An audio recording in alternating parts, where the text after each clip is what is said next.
best pair of pass rushers, you would look at Denver with Chubb and Miller, and they've been dreadful. And then you'd look at Bosa and Ingram for the Chargers, and they've also been pretty anonymous, haven't they, this year? What's happened to pass rushers? No idea. Probably the coordinators, but Melvin Ingram does have a hamstring injury, so he's probably not going to show up on the stat sheet this week either. I don't know. By the way, who are either of these quarterbacks going to throw to? If Emmanuel Sanders ends up being out with the quad, Flacco's throwing to Cortland Sutton, Deshaun Hamilton, Deontay Spencer. Yep. Those are his top 3 wide receiving options. He's got Jeff Howerman and Noah Fant at tight end. Sutton's been a bit of a disappointment. He was a guy who everybody thought was going to have a bit of a breakout year. Sutton had a pretty good game last week against Jalen Ramsey's backup. Yeah. Let's see here for the Carolina this week. Chargers. The Chargers actually only list 5 wide receivers on their roster: Keenan Allen, Travis Benjamin, Mike Williams, Jeremy Davis, and Andre Patton. So if Benjamin and Williams are out, it's pretty much the Keenan Allen show. Lance Kendricks. Isn't it always? It's always Lance Kendricks and Steven Anderson are the other tight ends. But he is a superb player. Keenan Allen, yes. And Austin Eckler. Melvin Gordon might be, though, running back, but Austin Eckler will probably catch quite a number of passes. All right. I guess it's the game of the week, but still, I mean, come on. Packers, Cowboys. Packers are 7th in the power rankings. The Cowboys are 4th. They're favored by 3.5 in this game. Packers have won 5 of the last 6 versus Dallas, including the last game in October of 2017, where they won 35-31 at Dallas. Cowboys averaging more points per game, 26-21, more yards per game, 425-337. But Green Bay has a +4 takeaway giveaway versus -1 for the Dallas Cowboys. I think it's a close game here. Really too close to call. I'm going to have to go with the home team. That's literally the only reason why I'm taking the Cowboys. They are at home. James and Neil, you are also taking the Cowboys. Yeah, may I just add for this game, just a shout out to Kevin, who's still struggling with that repetitive strain wrist injury of his. It's been a great week on Twitter because the Cowboys lost last week, you may have heard. And I've got to say, Kevin has not been on Twitter as much. And I've got to say, Kevin, as much as I love you on Twitter, that has been a great relief. I have nothing to follow that up with other than I'm taking Dallas because they're at home and Aaron Rodgers still does not look comfortable in LaFleur's offense. Let me know when you guys want the injury report. Go for it. Well, okay, I just got one more slight moan, and that is happy, actually, because the first few weeks of the season, all we heard was this Kellen Moore this and Kellen Moore that, offensive genius and the new Sean McVay. Then they get humped by the Saints, and it's like, Kellen who? It's like it's also been a great moment this week just to see nothing about Kellen Moore. I love the use of the word humped, by the way. Right. It's quite well. The Cowboys defense did hold the Saints offense to 4 field goals, so. Yep. Yeah, don't spoil it for me, James. Don't spoil it. I'm reveling in that. That's all I've got. Sorry, Neil. Injuries start with the Cowboys. Michael Gallup is questionable with a knee injury. Tyron Smith is going to be out this week. DeMarcus Lawrence, right. That's going to be huge. DeMarcus Lawrence nursing knee and shoulder injuries. He was limited in practice. Zach Martin was listed as questionable along with Lyle Collins. Mari Cooper is limited in practice with an ankle injury.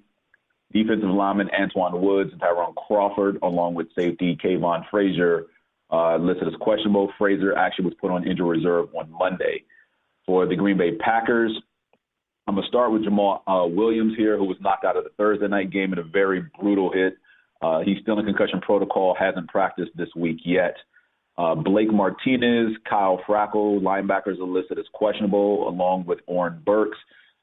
Safety William Redmond is recovering from a concussion, was limited in practice. Kevin King, cornerback, has a growing injury. He also was limited. And Devontae Adams is still nursing a toe injury. He's questionable for Sunday, and that is going to be key as well. And James, is it? I Am I right in thinking that the Tyrone Smith injury for Dallas is going to be quite a long-term one? Multiple games? Well, no one knows. It's an ankle injury, and he's a big dude. So as far as the timetable, I defer to Kevin.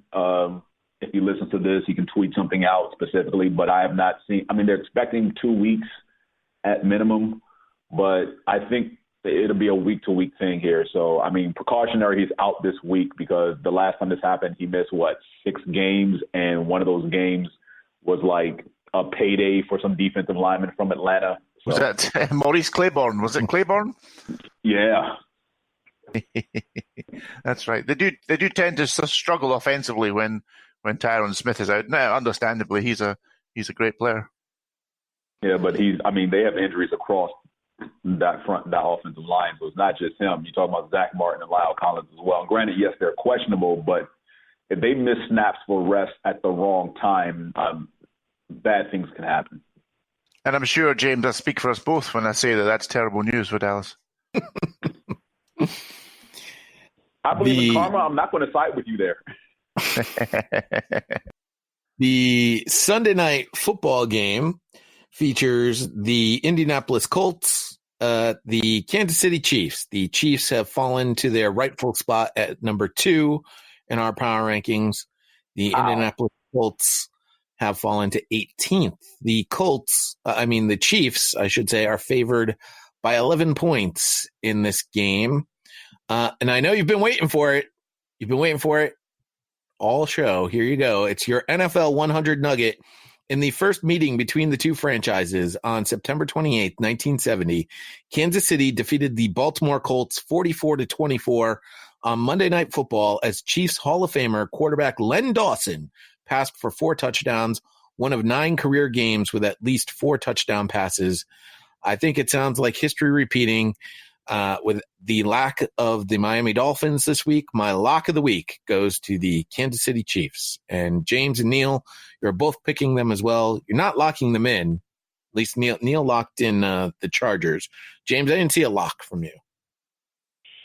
Yeah, it was kind of hard to find my lock this week. I can't remember who I chose. Yeah.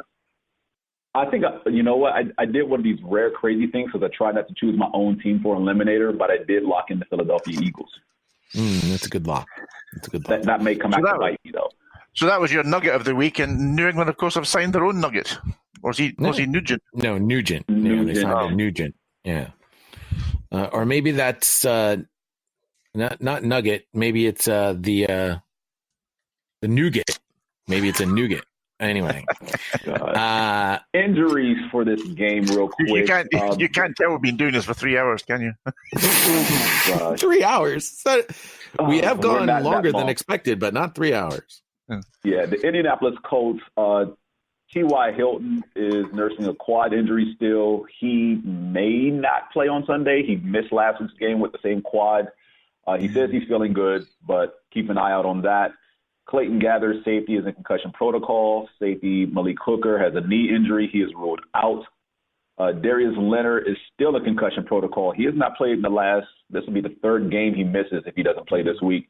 Marlon Mack is nursing an ankle injury. So depleted Colts squad going into Kansas City. The Chiefs have Tyreek Hill officially listed as a limited participant in practice yesterday and questionable for Sunday with the shoulder injury. LaShawn McCoy is nursing an ankle. Eric Fisher will be out.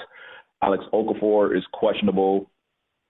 And, that's the end of the Chiefs. Nick wrote in, all eyes are on Kansas City's priciest offseason addition, defensive end Frank Clark, because he hasn't been drawing much notice yet this season. With 1 sack, a pick, and a few tackles for loss, he hasn't been bad, but he's certainly been underwhelming in the first quarter of the season. He took himself to task on Twitter for not producing enough, and if he gets outperformed by Colts defensive end Justin Houston on Sunday, Chiefs fans will notice. The other big area of focus will be one of the team's cheap off-season acquisitions, cornerback Mo Claiborne, who is finally able to play after serving a 4-game suspension. The cornerback group could definitely use the help, although I expect he'll get worked in slowly. If he shows he's ready to go, the cornerback 2 spot, currently held by underperforming Charvarius Ward is his for the taking. Chiefs win 31-24. Probably too late to be in the outline. Sorry about that, but here's the KC side of the Sunday Night Football preview. Not too late, Nick. I know I've been a jerk about that, about the deadlines and such, but can always fill in a super fan write-up in the outline. It's a lot easier than trying to come up with a recording from a super fan. Was that Mo Claiborne you were talking about there? Worked in slowly. Yep. Worked in slowly and worked over quickly. That's Mo Claiborne's oh gosh, way to play. He is. If you're waiting for him to save your defensive backfield, then you're going to be waiting a bit longer because he is not very good. Well, let's go then to Monday Night Football, where we have the Cleveland Browns at the San Francisco 49ers. The Browns are 16th in our power rankings. The 49ers 11th. And by the way, the team with the most disagreement in our superfan power rankings, they are ranked as high as 7th. And I will bet that is me who has the Niners ranked 7th. Probably too high. No, I actually have the Niners only ranked 8th. It is Josh, our Lion superfan, who has them at 7th. And they are ranked as low as 26th in our power rankings. And that is by the man from across the pond, Neil. You have them at 26? Yeah. Wow. I didn't realize I had them that high. They are undefeated, mind you, Neil. Yeah, it's an ugly 3-0 though. It's an ugly they're 3-0. frauds. They're frauds. I don't think they're frauds at all. I wouldn't necessarily call them frauds, but it's for a 3-0 team. This is the ugliest undefeated team I've seen in a long time, if only at 3-0. I'm sorry. Yeah, you guys don't think they're frauds, but that's generally how fraudsters work.